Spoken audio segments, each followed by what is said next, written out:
Do I face you? I tell poop and sex jokes, so. Awesome. Am I allowed to cuss on this? Like, I shower regularly and brush my teeth and stuff, but I get around town pretty well. I don't get stuck because I get paid not to grow up. I don't have to get up at 9 a.m. or that's late considering most people's schedules. I was told by a girl that I had soft hands, and it made me feel really insecure because I used to just have, like, I did something with them, and now I'm such a soft piece of shit. Not really. I don't feel that way. You know what I mean. My name is Jon Stringer. I've been doing comedy for 4.5 years. I have a mass comm degree. Texas State University. I've got 2 bachelors I don't do shit with. From high school through college, electronic media, the sketch comedy aspect was what was really interesting to me. Like when I saw Kids in the Hall and Living Color and Saturday Night Live, I had no idea that was actually a career opportunity. So I fell in love with sketch comedy and then fell out of love with it. When you try to get a project together, you pour your blood, sweat, and tears into it, and then when it's time to shoot and get everyone's schedules aligned, you're not getting anything good for free. Like, not usually. Nobody's dependable. So it broke my heart, and then stand-up is a way to do all that goofiness and apply it without waiting on others to keep up or follow through. Is that grim? No, I like making people laugh. I don't know. I'll find a way. Jim Carrey is my favorite comedian. He's exactly what I needed growing up. I think for a lot of kids my age, I was born in '81, and I think seeing not only him on In Living Color, who he's an absolute superstar, and going back to that show, the only white guy invited onto that cast. I don't know why, but that framed him in my mind as like, oh, he's cool enough. I know that sounds funny, but at the time, Def Jam stand-up was the hottest. For me, he's my favorite. Of course, I like Pryor and Robin Williams and anybody who was really connected to their inside, and that could come out on stage in some manifestation.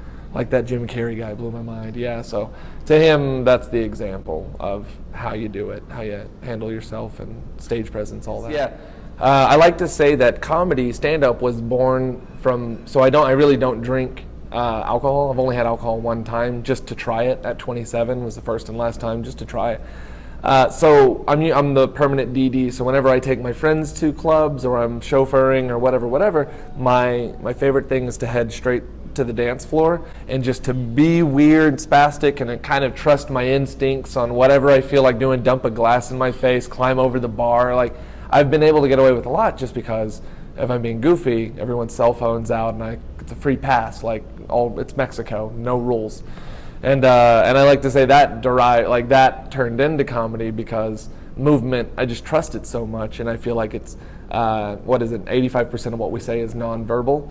So well, genuinely, yeah. So when I move, it's not just like actors have it to where they need to take a script and perfect it.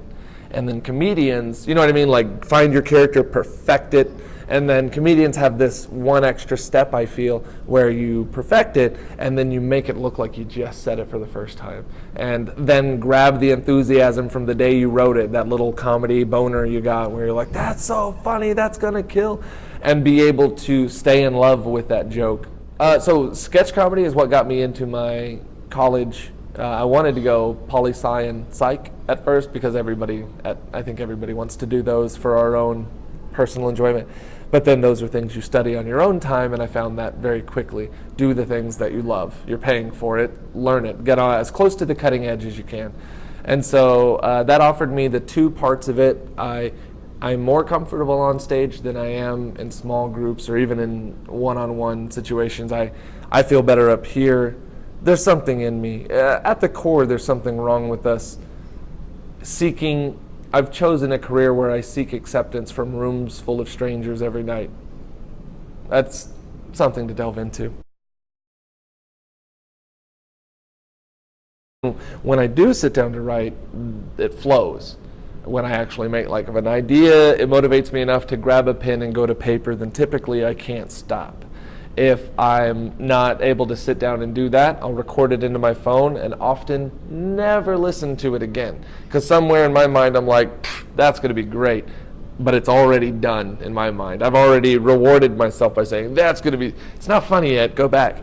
Sometimes I'll pull that out on stage and say, so just to give you a glimpse into a comedian's mind, and play some of my clips back to you, and you'll just hear, and I'll just guess, like, here's recording 117, and whatever it is, I'll tell the joke as I see it in my head, and often it's funny. Everyone can do that, by the way. If you can clench your butt cheeks, then you can do the move. You can clench, you can do it. You just have to put your weight from one. Is this the thing? This is going to be a thing. So the weight goes onto one foot. Toe action here, and then boop, boop, boop, boop. So this is just totally unflexed, and the only time it gets flexed is if you plant your foot just a little bit. Everyone can do that.